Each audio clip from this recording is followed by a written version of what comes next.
मुखौटा बनारस का साया। बनारस की गलियां जितनी पुरानी हैं, उतने ही गहरे उनके राज हैं।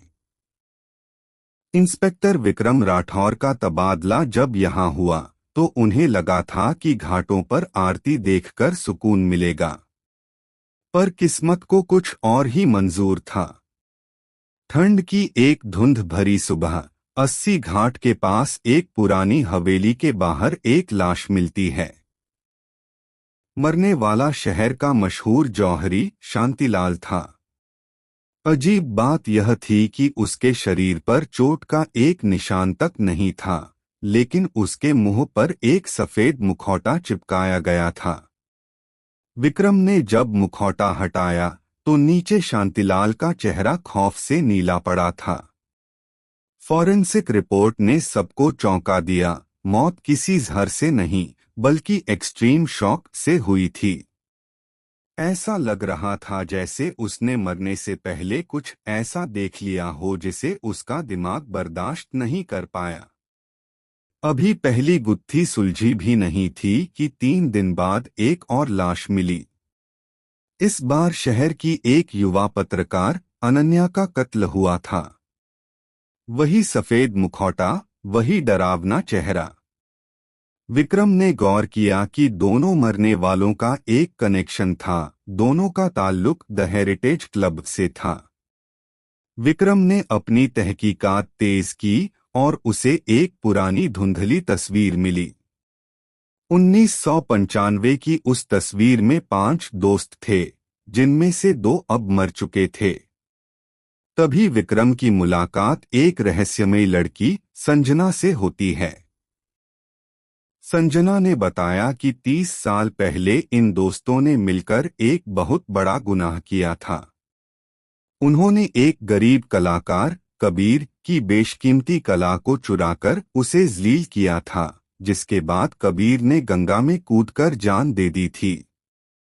विक्रम को शक होने लगा, क्या कबीर जिंदा है या कोई उसकी मौत का बदला ले रहा है। कहानी में मोड़ तब आता है जब विक्रम को पता चलता है कि हेरिटेज क्लब का तीसरा मेंबर कोई और नहीं, बल्कि खुद उसका सीनियर ऑफिसर डीसीपी शर्मा है। विक्रम को धमकियां मिलने लगीं कि वो इस केस से पीछे हट जाए, लेकिन विक्रम ने ठान लिया था कि वो कातिल को पकड़ कर रहेगा। एक रात विक्रम को उस पुरानी हवेली में बुलाया गया। वहां उसे पता चला कि संजना कोई पत्रकार या दोस्त नहीं, बल्कि कबीर की बेटी थी। पर असली मास्टरमाइंड संजना भी नहीं थी। असली मास्टरमाइंड वह मुखौटा बनाने वाला बूढ़ा कलाकार था, जो शहर के बीचों बीच एक सीधी सादी दुकान चलाता था। उसने एक ऐसा साइकोलॉजिकल ड्रग बनाया था जिसे सूंघते ही इंसान को अपने जीवन का सबसे बड़ा डर सामने दिखाई देने लगता था। शांतिलाल और अनन्या ने अपने अपराधों का वो खौफनाक चेहरा देखा था कि उनके दिल ने धड़कना बंद कर दिया। हवेली के तहखाने में विक्रम और कातिल का आमना सामना हुआ। विक्रम ने उस पुरानी हवेली के तहखाने का दरवाजा लात मारकर खोला। अंदर का नजारा देखकर उसकी रूह कांप गई। दीवारों पर हजारों की तादाद में सफेद मुखौटे टंगे थे और हर मुखौटे पर एक अलग डरावना भाव था। कमरे के बीचों बीच एक कुर्सी पर डीसीपी शर्मा बंधे हुए थे। उनकी आंखों में मौत का साया साफ दिख रहा था।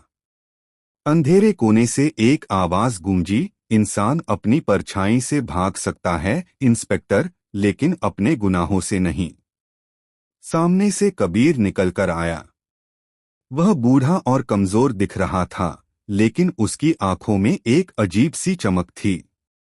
उसके हाथ में एक छोटा सा स्प्रे पंप था। कबीर ने बताया कि उसने सालों की मेहनत से एक न्यूरोटॉक्सिन बनाया है। इसे सूंघते ही इंसान का दिमाग उन यादों को जिंदा कर देता है जिन्हें वह भूलना चाहता है। शांतिलाल ने उस रात अपने उन मजदूरों की चीखें सुनी थीं जिन्हें उसने धोखे से मरवाया था, और अनन्या ने उन मासूमों के चेहरे देखे थे जिनकी जिंदगी उसने अपनी झूठी खबरों से बर्बाद की थी। विक्रम ने अपनी रिवॉल्वर कबीर पर तानी। खेल खत्म कबीर, तुम कानून से ऊपर नहीं हो। कबीर ठहाका मारकर हंसा। कानून? कानून तो 30 साल पहले मर गया था जब इन लोगों ने मेरी कला और मेरा वजूद छीन लिया था। तभी संजना पीछे से आई और उसने विक्रम की गर्दन पर एक इंजेक्शन लगा दिया। विक्रम की आंखों के सामने धुंध छाने लगी, लेकिन जैसे ही उसकी नजर संजना पर पड़ी उसे कुछ याद आया। उसने अपनी जेब से वह पुरानी तस्वीर निकाली। तस्वीर में कबीर के साथ उसकी पत्नी भी थी। विक्रम लड़खड़ाते हुए बोला, संजना तुम्हारी बेटी नहीं है कबीर। संजना डीसीपी शर्मा की बेटी है, जिसे तुमने बचपन में किडनैप किया था और उसे पाल पोस कर अपने बदले का मोहरा बनाया। यह सुनते ही संजना के हाथ से स्प्रे गिर गया। उसके लिए यह सबसे बड़ा सदमा था। वह जिसे अपना पिता मानकर बदला ले रही थी, दरअसल वही उसका असली दुश्मन था। डीसीपी शर्मा गिड़गिड़ाने लगे, मुझे माफ कर दो कबीर, मैंने तुम्हारी पेंटिंग्स चुराई, लेकिन मेरी बेटी को छोड़ दो। कबीर ने पागलपन में चिल्लाते हुए टॉर्च जलाई।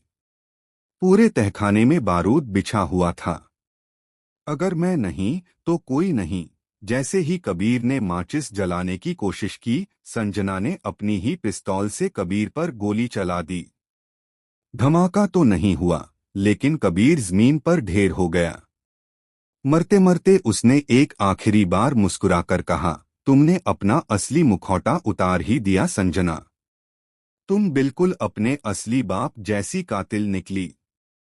विक्रम ने डीसीपी शर्मा को आजाद किया, लेकिन उनकी आंखों में अब भी वही न्यूरोटॉक्सिन का असर था। वह पागल हो चुके थे, उन्हें हर तरफ मुखौटे नजर आ रहे थे।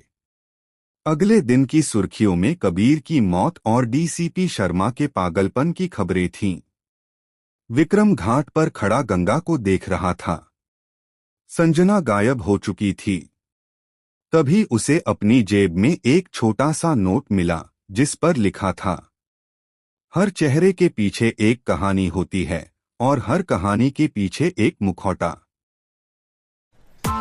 Press the bell icon on the YouTube app and never miss another update.